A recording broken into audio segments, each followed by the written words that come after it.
So prior to you starting your virtual MICROTEACH, there are a few things you need to consider. In a virtual classroom, it's very difficult to do practical training, because if you require equipment, the person at the other end of the television or on the screen may not have that necessary equipment to be able to do that. So the idea would be that we look at a subject which we can do about knowledge. Okay, so it's more of a knowledge-based subject.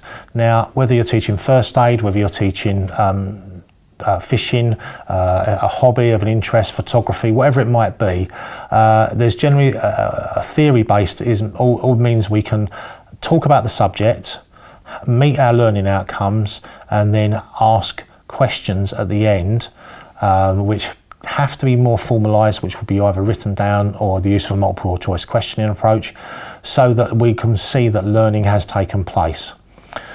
In this virtual lesson, it's still going to be a time scale, so we're probably looking at 30 minutes. In that 30 minutes, it has to include introduction, health and safety and ground rules, an icebreaker, aims and outcomes, which will be the introduction, the body, which would contain 4 outcomes, and then a summary, which would be a restatement of the aims and outcomes, and then a summarise of the lesson. Also involved in that body would be a set of questions.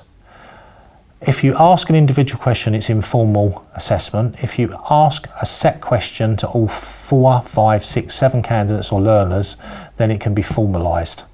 The best potential method would be do either multiple choice questioning or trues and false answers, because the time slot that you have, there isn't sufficient time for you to actually read someone's answer, and plus it would be difficult because we'd have to email the answers to each other to be able to read them. So when you're preparing for your virtual MICROTEACH, consider subject. It's going to be theory based. We have to show that learning's taken place, so you have to do formal assessment. With formal assessment, multiple choice questioning or true or false answers are generally a better way of doing that.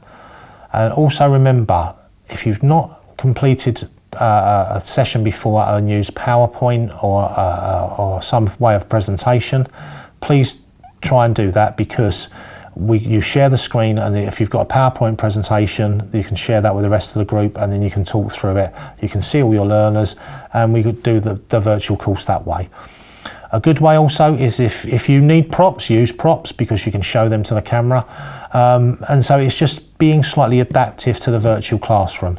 Some of the points we can't grade you fully on would be things like eye contact, because you're looking at the people, you feel you're looking at the people, but someone could be looking over your shoulder and watching a television, but this looks like they're looking at their laptop screen. So there's things like that, body language, we can't sort of go down that route. So it's really important about your presence when you're doing your MICROTEACH. That's the part we're going to be looking at and marking.